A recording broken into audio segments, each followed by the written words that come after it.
Hey folks, my name is Solomon and welcome to Solo Tesla. Today we are trying out full self driving with the Cybertruck. I haven't seen many videos about this, so I decided to try it out with the Cybertruck myself. So stay tuned and enjoy the video. I drove the Cybertruck for a fair amount of time today, maybe an hour, but I've come to realize Cybertruck doesn't have any driving profiles. I wonder why. Can someone let me know in the comments? I know Cybertruck has been around for a while, but I'm not too sure it had full self driving to actually gather enough data so to actually accumulate different driving profiles. Another thing I noticed while driving is there is no Santa mode, and this holiday season that's kind of a little strange because all the Teslas are raving about and having Santa mode going on and stuff, but they haven't designed a Santa mode for the Cybertruck yet. It's rumored that the Cybertruck will have Santa mode during this season's holiday update, but I have not seen any official news upon such matter. The Cybertruck, when it comes to full self driving, it was a little sketchy and it was kind of nerve wracking because the vehicle is very big and large, and when it does jittery and hesitation movements, it just makes me a little nervous considering that the Cybertruck it's a very big car and it can do some damage. But it did pretty well. I can't complain. Later in the video, I'm gonna show you guys. I'm gonna bring it through some roundabouts on the highway, in the streetway, and see how it performs utterly. But so far, it was pretty smooth. It has a fair bit of hesitation. I've noticed, just like Power 3, my Model 3 has Power 3, and the full self driving is pretty okay. It's not the best.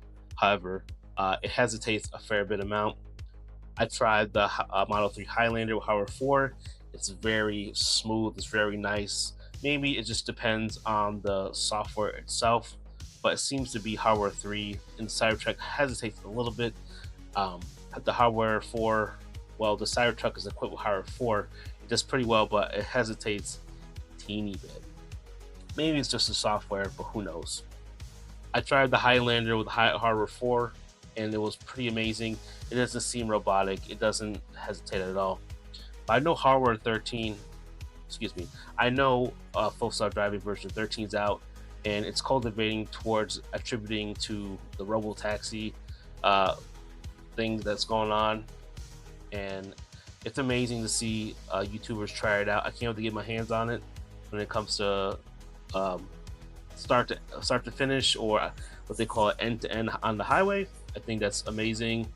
Having an end to end route, so you literally just sit back, relax, enjoy your viewing experience of the car just doing its thing.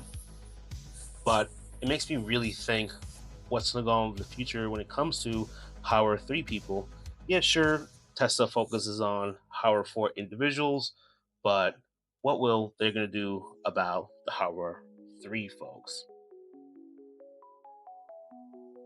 It's funny because when I was ordering my Tesla a couple years ago, a year and a half ago, I didn't know hardware 4 was a thing or it was coming out. So I just got my Tesla without thinking about it. But back to the topic at hand, do you guys think that it's Tesla's objective to have everyone want to buy a car with hardware 4, or just leave hardware 3 people behind, let them wait a couple months?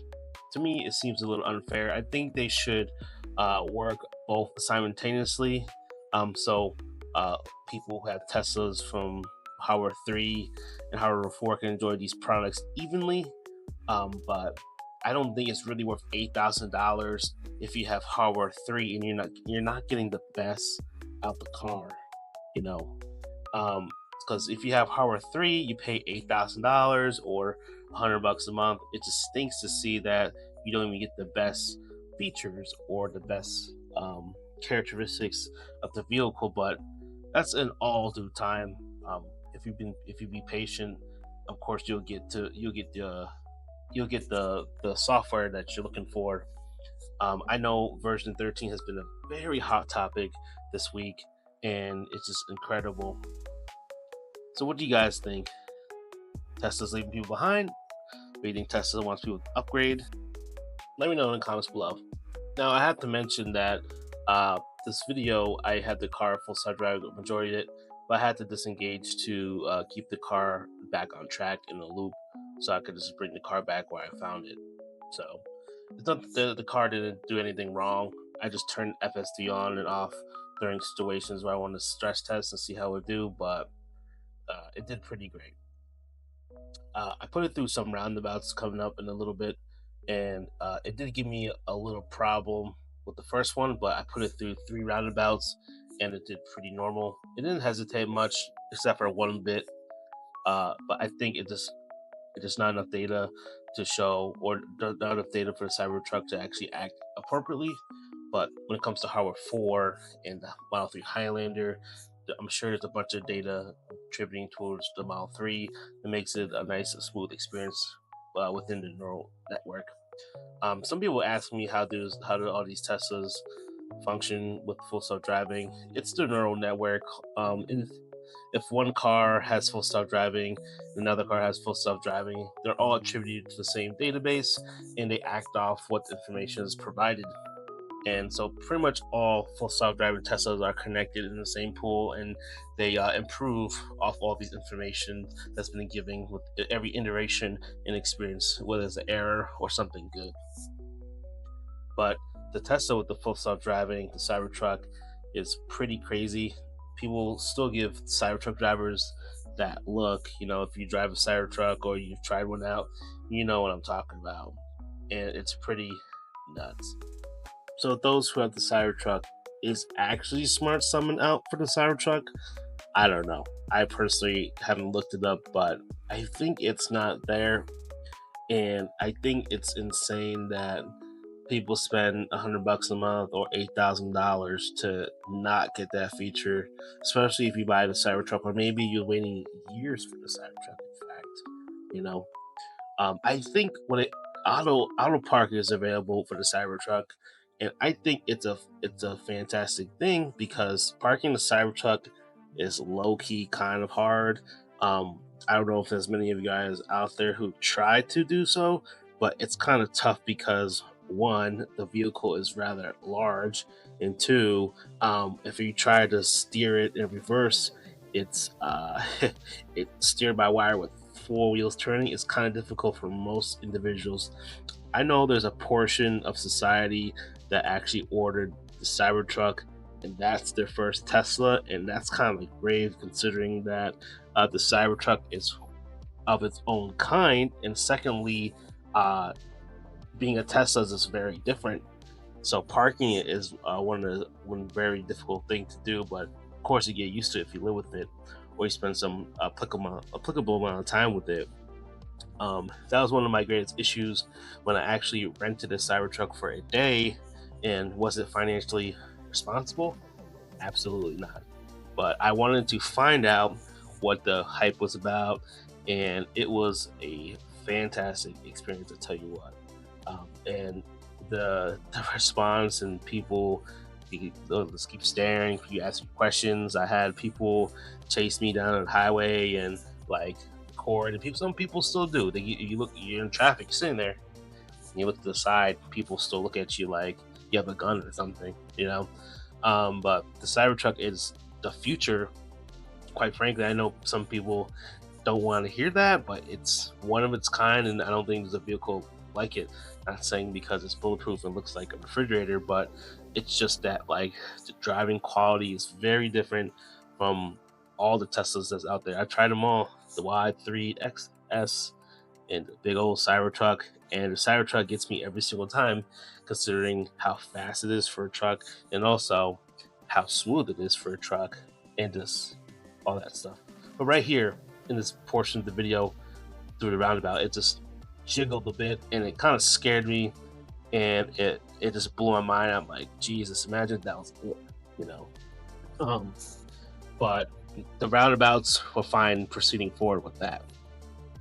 But back to the story of my first Cybertruck experience, it was in fact incredible, and it's amazing that now, even in some places, um, Tesla actually lets literally anybody with a license that's 18 years old can try this crazy futuristic vehicle.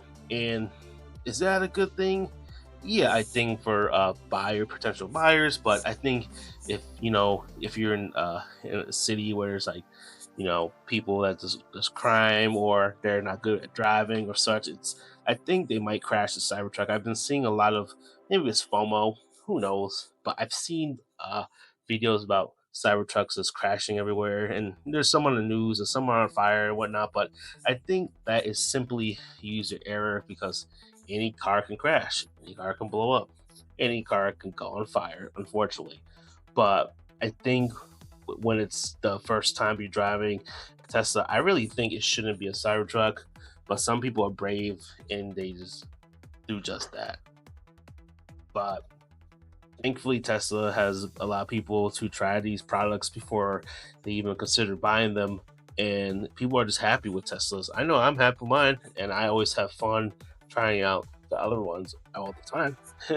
So I think Tesla's doing a wonderful thing now, but I think they should really work on software changes and the software improvements, and they are. Granted, I just can't wait to see Robotaxi come about with all this thing.